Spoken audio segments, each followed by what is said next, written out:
fin du XXe siècle, au début des années 2000, la collectivité a commencé à s'interroger sur le devenir de ce site, et notamment parce que, enfin, simultanément, je ne sais pas quel est le premier des deux événements, si c'est la collectivité qui a commencé à réfléchir ou si c'est Nexity, promoteur, qui a acheté 20 hectares qui appartenaient à Alstom et qui s'est positionné comme opérateur futur dans le secteur en pariant sur la mutation à venir.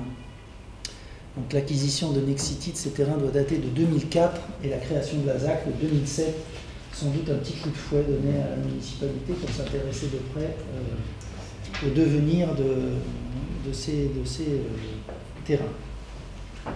Et donc ça crée une situation foncière un peu particulière. La ZAC des Docks, c'est 100 hectares, et en fait, il y a quelques propriétaires fonciers. Il y a très peu de petits propriétaires de copropriété. Il y a, comme vous le voyez, Total, SNCF, Cromwell, qui est le propriétaire du parc Valade, le SICTOM et la ville de Paris, qui en fait possédait de vastes emprises sur lesquelles elle a implanté la CPCU et le SICTOM, et puis les terrains Alstom acquis par Nexity, et le reste c'est des petites choses périphériques, Aviva, l'assurance qui possède un parc d'activité là aussi. Voilà. Donc ça c'est une particularité qui est importante pour nous, aménageurs, parce que les négociations sont longues avec des institutionnels, mais par contre elles portent sur 10, 20 hectares d'un seul coup. Donc quand on a fini de les mener à bien, on peut travailler pendant quelques années après à aménager. Si je comprends bien, à chaque fois qu'il y a négociation avec les propriétaires fonciers, donc vous achetez le terrain, il devient dans le périmètre de la ZAC dans le montage d'opération ou... Oui. Okay. Sauf Nexity qui est propriétaire de son terrain et qui le développe en coordination avec nous. Dans ce cas-là, on a un système en France qui est un système de participation, c'est-à-dire que pour construire, il passe une convention avec nous pour participer à la réalisation des équipements. Ok, donc Nexity est en convention avec vous. C'est ça. Et sur les autres terrains de c'est nous qui devenons propriétaires et qui revendons aux promoteurs. Ok. Donc on va acquérir le terrain Total, on a acquis les terrains Ville de Paris, on est en train d'acquérir ceux de la SNCF. Lorsque vous rencontrez des problèmes d'acquisition, ce que vous voulez acquérir, est-ce que la ville peut exproprier pour vous? Oui, nous avons une déclaration d'utilité publique et qui nous permet d'aller jusqu'à l'expropriation. Vous-même? Oui, elle nous est transférée par délégation. Peut-être vous allez y venir, mais le financement de l'opération, le prolongement du métro, les écoles, les gymnases. Alors le métro, c'est pas nous. C'est pas vous, c'est le... C'est la RATP qui prolonge le métro. Nous, on s'occupe des équipements publics, donc les écoles, les crèches, les gymnases, tout ce qui est voirie et espace public. Donc il y a un financement à la clé pour le projet. En fait, les recettes de vente des charges foncières, des droits à construire, permettent d'acquérir le foncier, de faire des travaux de dépollution, de démolition, d'aménagement des espaces publics et de construire les équipements. Donc les recettes générées en foncier sont directement réinjectées dans le projet. Oui. Et oui, plus le projet évolue, le financement évolue. Et le financement évolue. Alors, c'est équilibré. Ou est-ce que vous avez besoin de...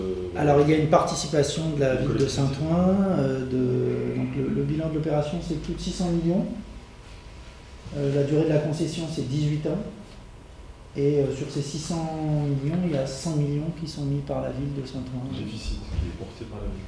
Qui est une participation aux équipements publics. Ah, c'est différent. C'est un rachat. Qui est une... alors aujourd'hui, maintenant qu'ils sont plus concédants, c'est des subventions. C'est des subventions. Peut-être juste pour les collègues canadiens, effectivement, ce qui est très différent dans les bilans d'aménagement, on en avait parlé à Montréal, c'est qu'on n'intègre pas du tout dans le bilan l'effet fiscal de l'opération. On n'intègre pas comme vous faites vous les retombées fiscales que va apporter l'opération. C'est pas du tout intégré comme chez vous. Le calcul est uniquement fait effectivement sur les fonciers et les participations aux équipements publics qui sont versés lors des constructions. Mais il n'y a pas l'effet rétroactif de la fiscalité, il n'est pas intégré dans le bilan. En même temps, c'est un sujet, moi ça fait 15 ans que je réfléchis avec les élus à ça, parce qu'on entend tout le temps que l'aménagement coûte de l'argent, Et on ne parle jamais des retombées futures. Jamais. Les liquidités pour faire les aménagements, c'est des promoteurs privés qui cotisent au développement des équipements. Non, on a pris un emprunt pour commencer. On a emprunté, nous, citoyens, on a emprunté, on a fait 2 gros emprunts de 66 millions. Et au fur et à mesure de l'opération, on réemprunte et on rembourse au fur et à mesure qu'on vend les terrains. On emprunte pour acheter et on rembourse au moment où on vend. Exactement, c'est la oui, on espère pouvoir dégager suffisamment de fonds pour faire les espaces publics, les 8 km de voirie, les 12 hectares de parc qui sont financés par l'opération, par les recettes. C'est l'acquisition en amont qui vous permet d'acquérir des terrains qui ont une valeur peut-être plus industrielle et vous les revendez à une valeur de potentiel résidentiel. La plus-value vous permet. La différence, si vous voulez, c'est que l'intérêt d'avoir des sociétés d'économie comme ça, c'est de garder l'intérêt public pour créer ces équipements, des parcs, etc.